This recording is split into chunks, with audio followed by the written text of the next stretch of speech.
Let me ask you something, and I want you to be honest with yourself. How many hours have you spent on Zillow this month? Scrolling through listings, saving houses you can't afford yet, mentally decorating rooms that don't belong to you. How many times have you pulled up a mortgage calculator at midnight, plugging in numbers, hoping that somehow this time the math works out differently? And how many of those hours did you spend checking your investment account, reviewing your net worth, or learning about building actual long-term wealth? I already know the answer. Because most people spend more time planning the house they want than building the financial foundation that could actually get them there, and more importantly, keep them there. Here's the brutal truth that nobody in the real estate industry, no mortgage broker, no realtor, no home improvement influencer is ever going to tell you. For millions of Americans right now, the dream of homeownership is not a wealth-building strategy. It is a wealth destruction trap disguised as a life milestone. And if you are not careful, your dream house will be the single biggest obstacle standing between you and genuine financial freedom. I'm not here to tell you never to buy a home. I'm here to make sure that when you do, you're making a decision from a position of strength, not desperation, not social pressure, and definitely not because your algorithm decided to show you one too many kitchen renovation videos. Now I know what you're thinking. You've heard it 1,000 times. Renting is throwing money away. Your parents said it. Your coworkers said it. That one guy at Thanksgiving who somehow always ends up talking about real estate said it. And the financial media has been hammering this message for decades. Home ownership is the cornerstone of the American dream. It's the safest investment you can make. It always goes up. Let me show you what they're not telling you. When people say renting is throwing money away, what they're really revealing is that they don't understand what money is actually for. Every dollar you spend on shelter, whether you're renting or owning, is paying for a place to live. That's it. The question isn't, am I paying for housing? You are always paying for housing. The question is, which form of paying for housing gives you the best return on your financial life overall? When you rent, yes, you don't build equity in a property, but you also don't pay property taxes. You don't pay for a new roof when it caves in. You don't pay for the HVAC system when it dies in July. You don't lose 6% of the home's value every time you sell it in realtor commissions. You don't pay PMI if you didn't put 20% down. You don't spend 15 years of your mortgage payment going almost entirely toward interest rather than principal. The media talks about home ownership as an investment, but a primary residence is one of the most illiquid, expensive to maintain, emotionally loaded, transaction cost-heavy assets you can possibly own. And yet, we have collectively agreed to treat it like a retirement plan. The misconception isn't just that renting is bad. The deeper misconception is that buying a house is automatically good, and that is the belief that is quietly bankrupting the American middle class. Let's get into the numbers, because this is where things get real. The median home price in the United States right now sits above $400,000.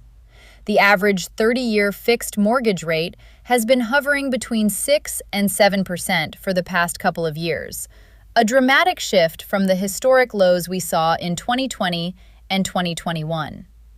At 6.5% on a $400,000 home with a 20% down payment, your monthly mortgage payment alone is around $2,000. But that's just the beginning. Property taxes in the United States average around 1.1% of the home's value annually. On a $400,000 home, that's $4,400 per year, roughly $367 a month added to your payment. Homeowners insurance will run you anywhere from $1,000 to $2,000 a year, depending on where you live.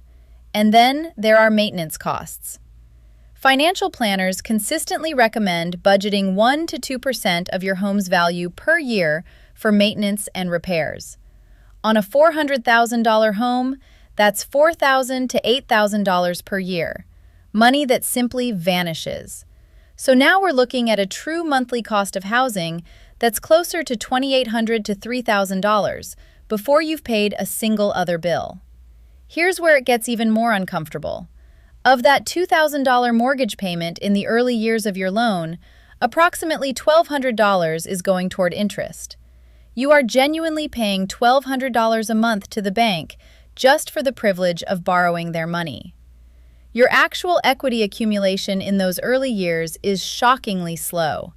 Now compare that to what happens if you take that $80,000 down payment and invest it instead. The S&P 500 has historically returned an average of about 10% annually over the long term. Over 30 years, $80,000 invested at 10% doesn't become $300,000. It doesn't become $500,000. It compounds to over $1.4 million. That number should stop you cold. So what do you actually do? Because I'm not interested in just making you feel bad about the house you've been saving for. I want to give you a framework, a set of rules that will completely change the way you think about housing, wealth, and the identity you're building for yourself. Rule number 1, stop buying a house with your ego and start buying a house with your spreadsheet. This is the one that nobody wants to hear, but it's the one that matters most. The desire to own a beautiful home is not a financial goal. It's an emotional goal. And there is nothing wrong with emotional goals. But they should be funded after your financial goals, not before them. Most people buy the biggest house they can possibly qualify for. The bank approves you for $500,000, so you look at $500,000 homes. But bank approval is not financial approval. The bank's job is to lend you as much money as possible, because that's how they make money. Their qualification criteria have almost nothing to do with your ability to build wealth simultaneously. The psychology behind this rule is something called lifestyle inflation identity, the belief that the size and quality of your home is a direct reflection of your value as a person. We use homes to signal success to ourselves and to others, and that signaling is incredibly expensive. When you walk into a house that feels like the version of yourself you want to become, your brain releases dopamine. The decision stops being financial, it becomes personal. And that's when people massively overpay. The wealth builder move is to break the emotional connection between your home and your identity before you ever set foot in an open house. Your house is infrastructure. It is the platform from which you build your life. It does not define your worth. Rule number 2, calculate the true cost, not just the mortgage payment. I see this mistake constantly. People get excited because they found a home where the mortgage payment is only slightly more than their current rent. They think they're basically breaking even. They are not. They are wildly underestimating what homeownership actually costs. Here's a simple exercise I want you to do before you ever make an offer on a property. Take the purchase price and multiply it by 3%. That's your rough annual all-in cost of ownership. Taxes, insurance, maintenance, and the opportunity cost of your down payment, before we even count your mortgage. On a $400,000 home, that's $12,000 a year, $1,000 per month, in costs that don't build equity, don't appear in your mortgage payment, and that most buyers completely forget to account for. The psychology here is what behavioral economists call focusing illusion.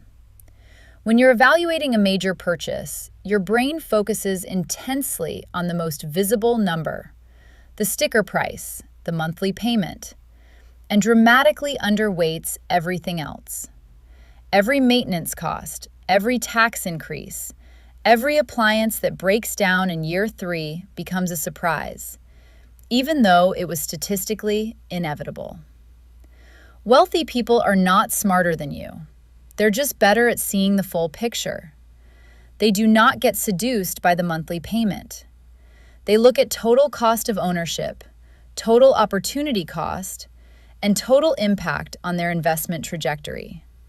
That's the math that matters. Rule number 3, your house cannot be your retirement plan and your dream home at the same time. This is the rule that the whole system wants you to ignore. When your primary residence is also your primary wealth-building vehicle, you end up trapped. You're house rich and cash poor. You can't access that equity without going into more debt or selling the thing you live in. And you've spent decades underfunding your actual investment accounts while congratulating yourself on your home equity. Real estate can absolutely be a part of a wealth building strategy, but the key word is part. A rental property that generates monthly cash flow is a wealth building asset. Your primary residence is a consumption item that happens to sometimes appreciate. Those are fundamentally different financial instruments, and conflating them is one of the most expensive mistakes in personal finance. The psychology behind this rule is what I call milestone substitution. Society has given us a clear set of milestones: graduate, get a job, get married, buy a house. And when we complete a milestone, our brain gives us a hit of completion. It feels like we've done the thing we're supposed to do. But financial freedom doesn't care about milestones. It cares about numbers. And if completing the homeownership milestone means you have nothing left to invest, you've traded your actual future for the feeling of being on track. Rule number 4. Time in the market beats time in the mortgage market. Every year you spend saving for a larger down payment to get a better house, hoping prices will come down, waiting for the perfect moment, is a year of compound growth that you will never get back. I'm not saying rush into buying a house you can't afford. I'm saying that if the alternative to buying a modest home now is continuing to delay your investments indefinitely while you chase a dream property, you need to run those numbers very carefully. The most dangerous phrase in personal finance is, "Once I get settled, I'll start investing." Once I buy the house. Once I finish the renovations. Once I pay off the car. Once the kids are older. The wealthy did not wait until life was settled. They invested while life was chaotic and imperfect and expensive. They understood that the cost of waiting is always higher than the discomfort of starting. Here's the long-term philosophy I want you to really sit with, because this is the part that changes everything. Buying a home is not the opposite of building wealth.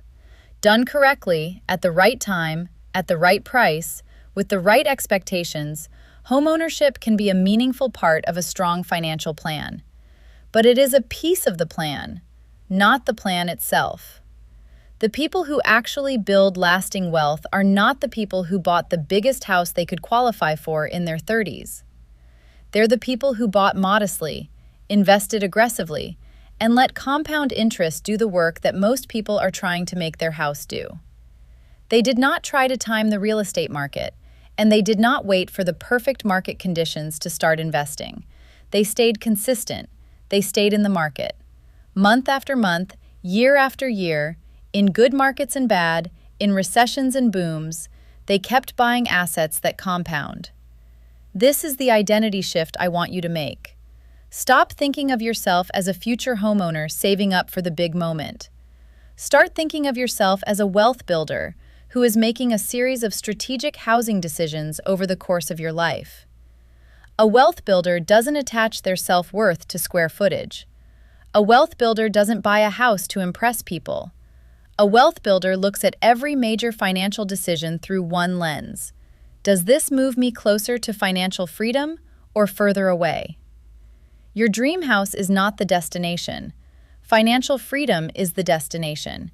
And ironically, when you build genuine wealth first, when you have a fully funded emergency fund, maxed retirement accounts, a growing investment portfolio, you'll be able to buy a better house than you ever dreamed of, with cash or close to it, with no anxiety, no financial stress, no lying awake wondering if you can cover the next unexpected repair. The dream isn't the house. The dream is never having to worry about money again. And the path to that dream requires you to stop letting the house get in the way. The market rewards patience. It rewards consistency. It does not reward the person who tried to time the perfect moment to buy, or who drained every dollar of savings into a down payment and had nothing left to invest. Staying invested through discomfort, through volatility, through years when the market doesn't cooperate, that is what actually builds wealth. Not the house. the time in the market. All right, here's your 60-second task, and I want you to do this right now before you close this video. Open your phone, go to your calendar, set a repeating monthly reminder called Wealth Builder Check-in. Set it for the same day every month, whatever day makes sense for you, maybe the first of the month, maybe payday. The task for that reminder is one question. Am I investing before I'm spending on lifestyle? That's it. One question, every month. It keeps you honest. It keeps you from drifting back into the trap of optimizing for how your life looks instead of what your life is actually worth. Because here's the thing, the dream house isn't going anywhere. It'll still be there when you can genuinely afford it. But the compound growth you miss by waiting to invest? That time is gone forever. Build the wealth first, then buy the house. In that order. Always in that order. I'll see you in the next one.